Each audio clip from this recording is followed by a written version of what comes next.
राम राम साथियों। कैसे हैं आप सब। आशा करते हैं आप सब अच्छे होंगे। आज हम लोग बात करेंगे हिंदू देवताओं के प्रतीकात्मक अर्थ अर्थात शिव भगवान के त्रिनेत्र ही क्यों है, गणेश भगवान का सिर हाथी का ही क्यों है, क्या भगवान सच में वैसे ही है जैसे हम मूर्तियों में देखते हैं, क्या भगवान शिव के तीन नेत्र सच में थे, भगवान गणेश का सिर हाथी का कैसे हो सकता है, या ये सब एक रहस्यमय प्रतीक है जो ब्रह्मांड के छिपे ज्ञान को दर्शाते हैं। अगर आप सोचते हैं कि ये सिर्फ धार्मिक कहानियां हैं तो तैयार हो जाइए। आज आप सुनेंगे वो रहस्य जो वेद, उपनिषद और योग ज्ञान में छिपे हैं, जहाँ हर देवता एक गहरा वैज्ञानिक और मनोवैज्ञानिक अर्थ रखता है। नमस्कार साथियों, स्वागत है आपका अपने चैनल द अननोन पाथ पर।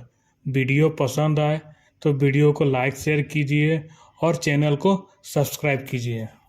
हिंदू धर्म में 33 कोटि देवता बताए गए हैं, लेकिन सवाल है क्या सच में इतने देवता हैं, या ये 33 कोटि अर्थात प्रकार हैं।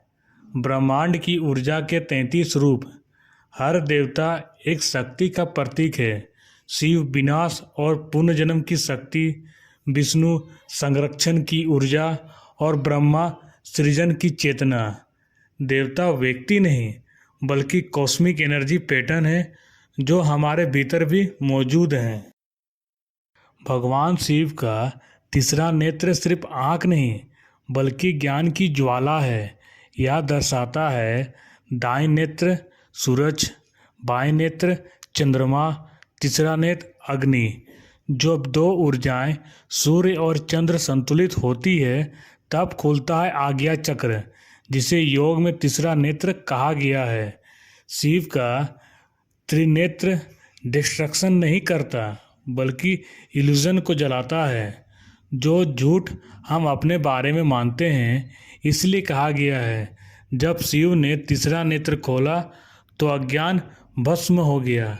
यानी शिव का त्रिनेत्र एक स्पिरिचुअल टेक्नोलॉजी है। भगवान गणेश सबसे पहले पूजे जाने वाले देवता, लेकिन क्या आपने कभी सोचा भगवान गणेश का सिर हाथी का क्यों है। हाथी का मस्तिष्क सबसे शक्तिशाली मेमोरी सिस्टम रखता है। वो दर्शाता है स्मृति, याद रखने और समझने की शक्ति।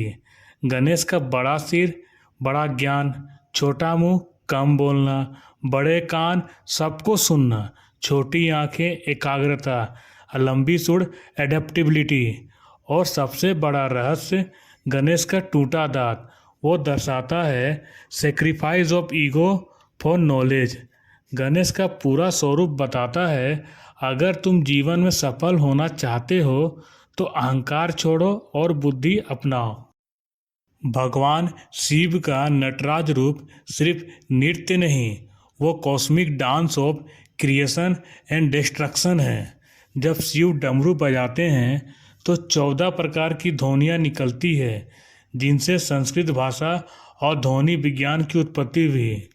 डमरू फ्रीक्वेंसी, नटराज कॉस्मिक रिदम, अग्नि ट्रांसफॉर्मेशन। नासा तक ने माना है द यूनिवर्स वाइब्रेट्स, और शिव का डमरू यही वाइब्रेशन ऑफ यूनिवर्स दर्शाता है। त्रिदेवी ब्रह्मांड की 3 प्रमुख शक्तियाँ हैं। माता सरस्वती ज्ञान की शक्ति, माता लक्ष्मी ऊर्जा और समृद्धि की शक्ति, माता पार्वती शक्ति और संतुलन की देवी। तीनों मिलकर स्त्री ऊर्जा का पूर्ण रूप है जो सिखाती है ज्ञान बिना धन अधूरा है, धन बिना शक्ति व्यर्थ है और शक्ति बिना ज्ञान अंधकार है। हर मनुष्य में ये तीनों शक्तियाँ होती है। अगर इन्हें संतुलित किया जाए तो जीवन में पूर्णता आती है। भगवान विष्णु के पीछे शेषनाग का क्या अर्थ है। वो कुंडलिनी एनर्जी का प्रतीक है जो रीढ़ की हड्डी के भीतर सोई हुई शक्ति है।